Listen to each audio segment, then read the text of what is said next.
Sandy Says Read, and welcome to the channel. This evening we are going to do a review of Fairfax Glew, Volume 2 by Parker McCoy. You guys, this is take number 3. This is take number 3 because things keep going wrong on the computer, on the stuff. At least I have the book in front of me now. I want to welcome you to subscribe to the channel. Oh my gosh. Please subscribe to the channel. Please tell your friends to subscribe to the channel because they will be entertained. Seriously, if you've got friends who like book reviews, booktube tags, fun, crazy stuff involving books, this is the channel for them. Because we don't edit this stuff. We just start over. We don't edit this stuff. It is raw and uncut, fabulous and fun. Commercial is over. Let's dive in. Let's start with the specs for this book. Fairfax Glew, Volume 2 by Parker McCoy was published in 2020. Okay, this cover design is by James of GoOnWrite.com.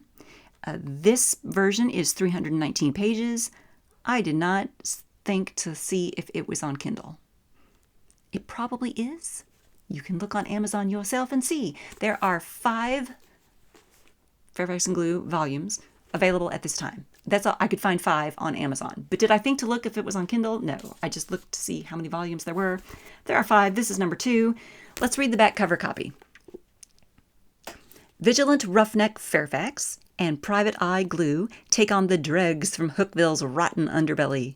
A vengeful egg thrower, a man who uses bad luck to turn his luck into good luck, a couple of guys who like ladies' underwear, a pack of college vandals, a tortoise thief, and others give the boys all they can handle. Grab a fist-filler beer and dive in. Okay, I know Parker McCoy from one of the social media platforms or two, and I saw in one of those platforms where he had posted a snippet, an excerpt from this book. And it included, oh my gosh, I'm going to say it wrong. I think it was Love of Our Loins or Lust of Our Loins as a soap opera title and a couple of lines from that soap opera. And I was like, that is clever and crazy and comical. That's interesting to me. And the book cover was there as well. And I'm like, oh my gosh, that book cover is insane. It caught my eye. And then the back cover talks about a tortoise thief. I'm like, I'm hooked. I'll read that one. So I picked up book 2. And there are a couple of things in here that I questioned, like the ages of our 2 main characters, George Fairfax and Wally Glew. I never got a bead on their exact ages. And I bet that if I had started with book 1, I would have their ages. They're obviously out of college. They're above college age, but I didn't get a feel for exactly how far past college they were. And that didn't really curtail my enjoyment of the story. I didn't have to know how old they were, but I did question that at one point. I was like, wait a minute, how old are these guys? I think if I had read book 1, that answer is probably in there. But there you go. There were just a couple of spots like that where I thought, ooh, I wonder if that was in book 1. Each of the chapters in this book is its own separate story for Fairfax Glew to solve. Each one of these is, I'm going to call it a job. Each one of them is a mini mystery or a mini job that the guys have to take on and take care of.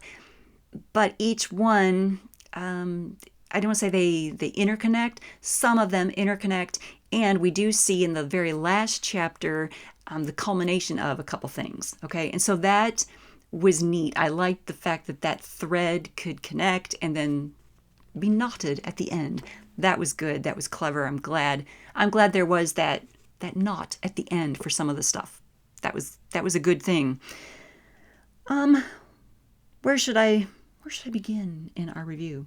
So George Fairfax and Wally Glew, these 2 are, like it says here on the back, basically private eyes. Glew is the private eye and Fairfax is the muscle, is how I would phrase it, okay?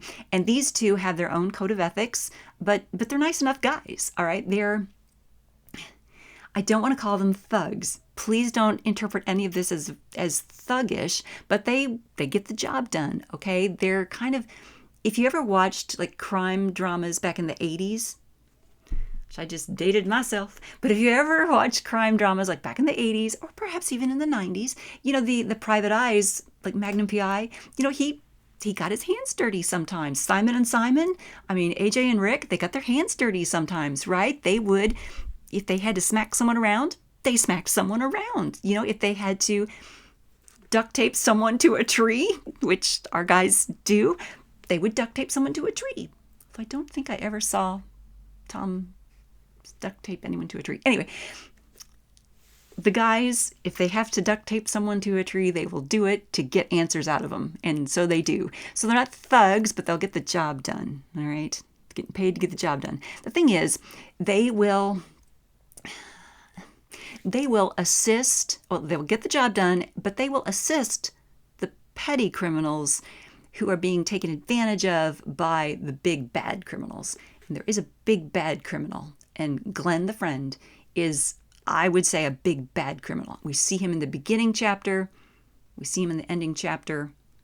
I don't trust Glenn the friend. I think he's going to show up in the 3rd, 4th, and 5th volumes. I think he's a bad, bad character. And one of the good characters, one of the good criminals, is a character named Zip. And bless his heart, I think Zip is one of those that I might have met in book 1 if I had picked up book 1 first. Because the guys, they go to retrieve some property, and Zip has this property in his possession, or he knows where it is. He has been part of some petty theft, okay? And the guys are like, dude, did we not tell you to stop doing petty theft, right? And so they get the property back. They help Zip get back on the straight and narrow. And the straight and narrow for him is making coveralls. He wants to make coveralls and make money at that. And Fairfax is like, well, Glew will buy that from you. He'll buy a bunch of them. He'll order a whole bunch of these. So that happens in the early chapters of the book. And it's so nice that we get to see that culmination at the end of the book too. So poor little Zip, he might survive. He's going to be fine. Okay, what else did I want to tell you about this? We've gone over the specs. We've gone over them. Zip. Okay, the writing style of this particular book is not one I'm used to. I don't read a lot of crime dramas. I don't read a lot of contemporary, really. You guys, you watch the channel, I'm more into fantasy. This one, the writing style was quite different for me. I started this way back before Christmas, and I put it down because I got interrupted. So when I came back to it, I did have to start over because the style is different to me. It is quick. It is fast. It's a little bit choppy. Parker tends to write in shorter sentences that move you through fast, quick. He's not wasting time. You're getting through this 319 pages. You're getting through it quickly. You're moving along. Each chapter is its own encapsulated story. So you're moving through those stories. Pow, pow, pow. All right, it's quick. So as we do in these reviews, I selected a passage to read for you so you can kind of get a flavor of his writing style. And this is on pages 207 to 208. And what do we have happening here? Okay, Fairfax and Glew, they're staking out a house where some college kids are going in to like party and basically vandalize this guy's home. So they're staking it out. And this is before the kids go in. All right. Glew said, typical. What do you mean? That hunching guy. In high school, there was always some dude like that who hunched over and laid out the plans for mischief. It always happened that way. That guy there, the huncher, he's the one to watch. These kids wouldn't be thinking anything if it wasn't for him. Fairfax leaned forward. So they're good kids? Hell no. They just have no leadership. He can lead, but he's trash. The huncher's man. All teenage mischief can be attributed to the huncher. The huncher ushered them toward the house. One of the guys walked up and checked the front door. He turned back with a smile. The huncher danced around. The girls giggled. The group walked up the street. The one guy hung out on the porch and stuffed his hands into his skinny jeans. Huh, false alarm. Roll that window up. Okay, so there's some humor starting there. I mean, Fairfax and Glew are constantly just like egging at each other and picking at each other. They're friends. And they're partners. They work together well, but they're constantly just like picking at each other. And yeah, you would think they were brothers, right? All right. What else do we have happening in here? Oh, I'm not going to give you like a full list of every quirky naming convention that Parker McCoy used, because I don't think that would be fair to him. You should, if you're going to read the book, you will discover them on your own.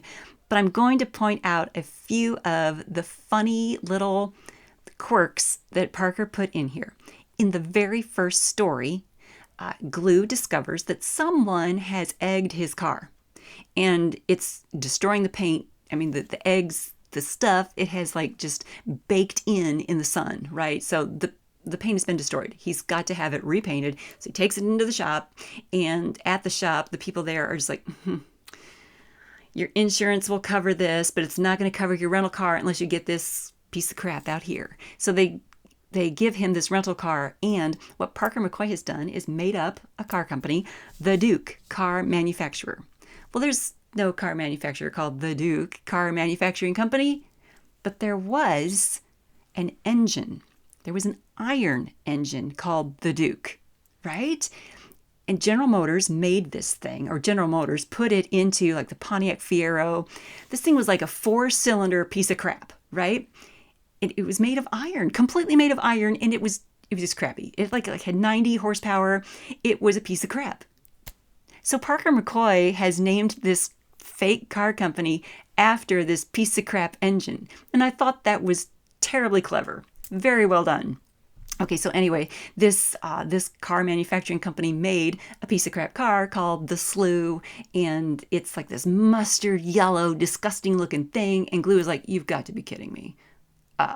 So he gets in this car, he's driving it around. People are mocking him about it. So yeah, that was clever. I like that. But some of the other names, we have Quiet a Time Bookstore. Then the Pardon You Apartments. Was that even mentioned on the back cover? I don't think so. Maybe not. Okay. Anyway, the Pardon You Apartments is where Glew lives. We have Pickin' and Nickin' Park, which is just weird. Bird in the Bush Apartments. We have the Grab and Gobble Grocery. And of course, on the back cover, we mention Fist Filler Beer. That's the name of the bar. And they've got a friend who works at the Fist Filler Beer. They also have an enemy who works there. Yeah, and that comes into play.